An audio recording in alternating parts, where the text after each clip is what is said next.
মানুষ ভালোবাসে, মানুষ ভালোবেসে যখন ভোট করবে, আর এই বছর ভোট একটু আলাদা করে হবে। নাম্বার ওয়ান, ছাপা ভোট হবে না, বুথ রেগিং হবে না, সবাই ভয় মুক্ত হয়ে নির্ভয় ভাবে ভোট করবে। যখন ওরা ভয় মুক্ত হয়ে ভোট করবে, ওরা কাকে ভোট দেবে? যাকে পছন্দ করে বা যাকে ভালোবাসে বা যার উপর ভরসা করতে পারে। আমরা যে জায়গায় দাঁড়িয়ে আছি, আমি যেখানে দাঁড়িয়ে আছি, আমার মনে হয় লোকেরা চায় এইরকম শিক্ষিত লোক, এরকম সভ্য লোক আসুক। আমার মনে হচ্ছে, আমি খুবই কনফিডেন্ট যে খুব ভালো করে আমি ভোট পাবো, হতেও পারে আমি এই বছর জিতে বিধায়ক হয়ে যাব। আমাদের পুরো রাজারহাট অঞ্চলে চারটে মেজর প্রবলেম আছে, সমস্যা আছে: শিক্ষা, স্বাস্থ্য, রাস্তা, পানীয় জল। এর সঙ্গে আজকে সবাই তা জেনে গেছে, এসআই সব থেকে বড় সমস্যা। যাদের নাম বাদ দিয়ে দিয়েছে, ওরা কি করবে বুঝতে পারছে না। আপনারা তো জানেন, আমরা কিছুদিন আগে একটা নতুন পরিষেবা চালু করেছি। যাদের নাম বাদ দিয়ে দিয়েছে, এই পরিষেবা দিয়ে মাধ্যমে আমরা ওদের নাম আইনিগত ভাবে তুলে আনবো।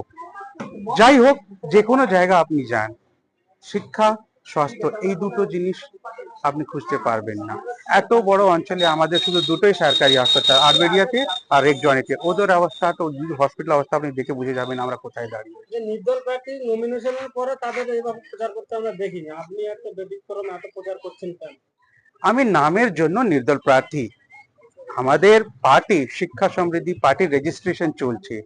রেজিস্ট্রেশন না পাওয়ার কারণে আমরা পার্টি মতন পলিটিক্সে আসতে পারিনি, সেই কারণে নির্দল। কিন্তু আমাদের ব্যাকআপ আছে, শাহ আলম ভাই আর আমাদের যে পুরো সিদ্ধান্তটা, আমরা যা করব পার্টিগত হয়ে করব। তো নির্দল আছি, তো নামের জন্য নির্দল আছি, কাজের জন্য আমরা পার্টিগত হয়ে কাজ করছি।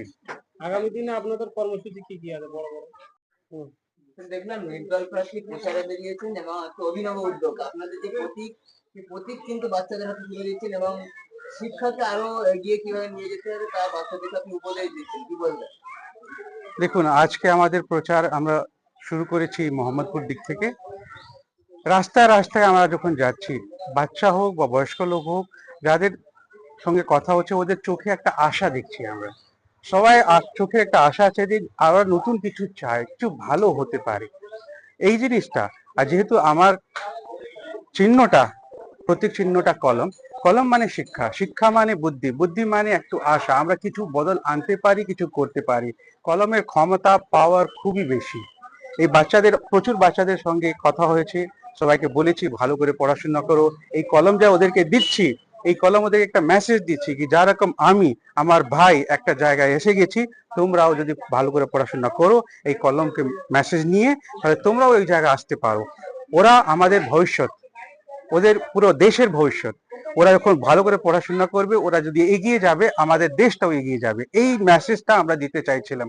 আমাদের এই চিহ্নটা আমরা জেনে বুঝে নিয়েছিলাম যে কলম মানে একটা বিপ্লব, কলম মানে একটা স্ট্রেংথ, কলম মানে একটা ফোর্স। ওই ফোর্সটা যখন বাচ্চাদেরকে দিচ্ছি, বয়স্ক লোকদেরকে দিচ্ছি, ওরা বুঝতে পারছে যে আমরা আর আমাদের পার্টির ওই যে মেসেজটা, পার্টির যে ফিলসফি, শিক্ষা, সবার সমৃদ্ধি, এই কলম চিহ্ন দিয়ে ওদেরকে বোঝাতে চেষ্টা করছি। মানুষের কেমন সাড়া পাচ্ছে? মানুষ তো ভালো করে গ্রহণ করছে আমাদেরকে, আর আমায় খুব ভালো লাগছে। ওরা চাইছে ভালো লোক আসুক রাজনীতিতে। রাজনীতি মানে শুধু টাকা পয়সা নয়, রাজনীতি মানে রাজার নীতি, রাজার নীতি লোকদের জন্য নীতি। ওদেরকে ওদের জীবনে কি করে চলবে, রীতিমতন কি করে করতে পারে, এই যে নীতিটা, এই রাজনীতি। ইংরেজিতে বলি পলিটিক্স, পলি মানে পিপল, টিক্স মানে সিস্টেম, লোকদের জন্য যা সিস্টেম হয়। এরা খুবই সহজ লোক, সোজা লোক। এরা কি চায়? এরা চায় উন্নয়ন, এরা চায় ন্যূনতম বেসিক জিনিস যা ওদের চাহিদা আছে। স্যার, এই নিউ টাউনে একেবারে হেভিওয়েট নেতা আমি বিধায়ক হওয়ার পরে আমার যে স্যালারি, বিধায়ক স্যালারি আমার বাড়ি যাবে না, ওই স্যালারি লোকদের জন্য যাবে। বিধায়ক তহবিল থেকে 70 লাখ টাকা প্রতি বছর পাওয়া যায়। ওই তহবিল থেকে আমরা আইনি পরিষেবা, লিগাল এড সার্ভিস যা আমরা বলি, বিনামূল্য আইনি পরিষেবা চালু করব। আমার একটা প্রতিশ্রুতি আছে যে আমরা আর্সেনিক ছাড়া জল, আর্সেনিক মুক্ত জল লোকদেরকে দেবো। ওর জন্য আমরা একটা কোঅপারেটিভ সোসাইটি করে একটা ফিল্টারেশন প্ল্যান্ট আমরা বসাবো। ওর সঙ্গে সঙ্গে অনেক জিনিস আছে, কিন্তু সব থেকে বড় পিপিপি মডেলের চেষ্টা করব, যেখানে আমরা বড় মাল্টি স্পেশালিটি হাসপাতাল আনতে পারি।